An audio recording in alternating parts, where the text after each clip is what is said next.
బైబిల్లో పౌలు గారి జీవితం చదివిన అందరూ ఆశ్చర్యపోక తప్పదు. సౌలుగా క్రీస్తుకు విరోధంగా మొదలైన అతని జీవితం పౌలుగా క్రీస్తు కొరకు హతసాక్షిగా అయ్యేటంత అద్భుతంగా మారుతుంది. ఇలానే పౌలు గారి వలె క్రీస్తు విరోధిగా ఒకసారి బైబిల్నే చింపేసిన ఒక వ్యక్తి ఆ తర్వాత క్రీస్తు సాక్షిగా ప్రపంచంలోనే అత్యధిక సంఘాలు స్థాపించిన వ్యక్తిగా గిన్నీస్ వరల్డ్ రికార్డ్ సాధించాడు. ఈ లోక ఘనత ఎంతమాత్రం ఎన్నతగింది కాదు, కానీ పరలోకంలో జీవకిరీటం తాను పొందుకుని ఎందరినో క్రీస్తు వైపు నడిపించిన గొప్ప భక్తుడు హెబ్రోను సంఘ స్థాపకులు సహోదరుడు భక్త్ సింగ్ గారు.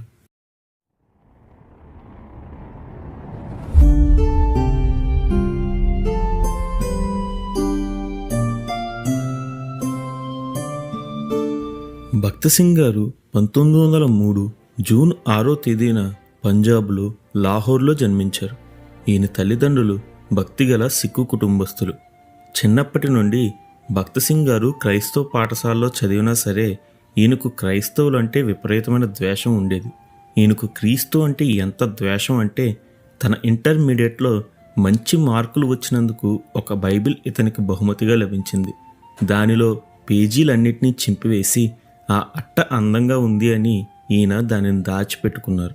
ఇలా క్రైస్తవ్యాన్ని క్రైస్తవులను ద్వేషించే భక్త్ సింగ్ గారు సిక్కు మతాన్ని చాలా నిష్టగా ఆచరించేవారు. తన యవ్వన దశలో ప్రవేశించిన భక్త్ సింగ్ గారికి ప్రపంచంలో అన్ని ప్రదేశాలు చూడాలని, గొప్పగా జీవించాలని, సకల సుఖాలు అనుభవించాలని ఆశలు కలిగాయి. వీటన్నిటినీ పొందుకోవాలి అంటే ఈయన ఇంగ్లాండ్ వెళ్ళాలి. దీని విషయమై తన తండ్రిని అడగ్గా డబ్బుల ఖర్చు కొరకే ఆలోచించిన అతను ఒప్పుకోలేదు. కానీ భక్త్ సింగ్ గారి తల్లి ఆయనను ఎంతో ప్రేమించేది. ఆమె తన మతాన్ని విడిచిపెట్టకుండా ఉంటాను అని ప్రమాణం చేస్తే ఇంగ్లాండ్ పంపించే విధంగా తన తండ్రిని ఒప్పిస్తాను అని చెప్పింది. మతాభిమానం గల భక్త్ సింగ్ గారు దీనికి, అమ్మా, నా మతం విడిచిపెట్టానని నీవు నమ్ముతున్నావా అని ఎదురు ప్రశ్న వేశారు. ఇది విన్న ఆమె తన కొడుకుపై నమ్మకంతో 1926 సెప్టెంబర్ నెలలో భక్త్ సింగ్ గారిని ఇంగ్లాండ్ పంపించారు. ఇంగ్లాండ్ వెళ్ళిన కొత్తలో బాగానే ఉన్న భక్త్ సింగ్ గారు కేవలం 3 నెలల్లోనే పూర్తిగా నాస్తికునిగా మారిపోయారు. తన మతాచారం ప్రకారం వెంట్రుకలు కత్తిరించకూడదు, కానీ ఈయన వెంట్రుకలు కత్తిరించుకుని సిగరెట్లు, త్రాగుడుకు బానిసగా మారిపోయారు.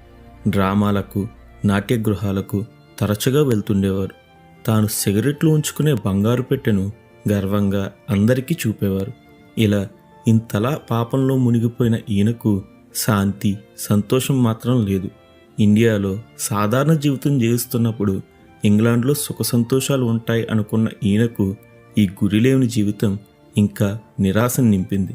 ఇదిలా ఉండగా 1928 సంవత్సరం తన స్నేహితులతో ఈయన కెనడాకు ఒక ఓడలో వెళ్ళుటకు అవకాశం లభించింది. ఇదే సమయంలో 1928 ఆగస్టు 10న ఓడలో మొదటి తరగతిలో దైవారాధన జరుగుతుండటంతో ఓడలో అందరికీ అక్కడకు ఆహ్వానం లభించింది. ఓడలో మొదటి తరగతి చాలా బాగుంటుంది అని విన్న భక్త్ సింగ్ గారు తన స్నేహితులతో కలిసి ఆ దైవారాధనకు వెళ్ళారు. పాస్టర్ గారు ప్రసంగం చేసే సమయంలో ఈయన నిద్రపోయారు. ప్రార్థించే సమయంలో అందరూ మోకరించడంతో తెలివి వచ్చి బయటకు వెళ్ళిపోదాం అనుకున్నారు. కానీ తన పక్కన అందరూ మోకరించడంతో వీలు పడక అక్కడే కూర్చుని ఉన్నారు.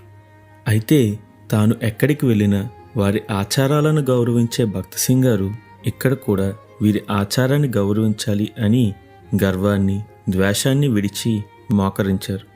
వెంటనే పరిశుద్ధాత్మ శక్తిని పొందుకుని, యేసు ప్రభువా, నీవే సజీవుడైన క్రీస్తువుని నమ్ముచున్నాను అని చెప్పడం మొదలుపెట్టారు.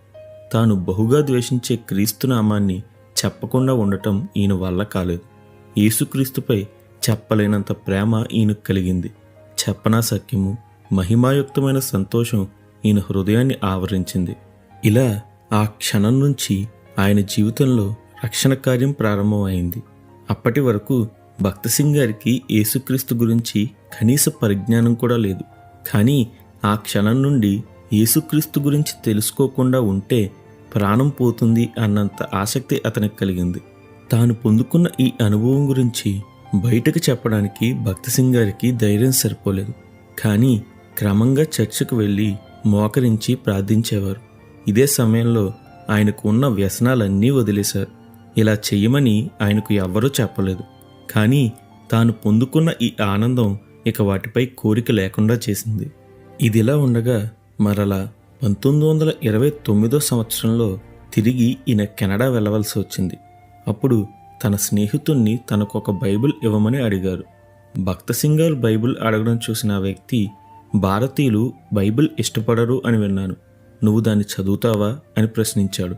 దానికి ఈయన, ఒకసారి ఆ గ్రంథాన్ని నేనే చింపేశాను, కానీ ఇప్పుడు క్రీస్తు లేకుండా నేను బ్రతకలేను, ఆయన గురించి ఇంకా తెలుసుకోవాలనుంది అని చెప్పారు. అప్పుడు ఆ స్నేహితుడు భక్తసింగ్ గారికి ఒక కొత్త నిబంధన గ్రంథాన్ని ఇచ్చారు. దానిని చదువుతుండగా యోహాను 3:3లో నిశ్చయముగా నీతో చెప్పుచున్నాను అనే మాట ఇతని హృదయాన్ని తాకి తాను చేసిన పాపాలన్నీ జ్ఞాపకమునకు వచ్చి ఆ పాపాల విషయమై దేవుని సన్నిధిలో పశ్చాత్తాపడ్డారు. ఆ తర్వాత గొప్ప శాంతి, తేలికైన హృదయం అతనికి లభించింది. ఇదిలా ఉండగా క్రిస్మస్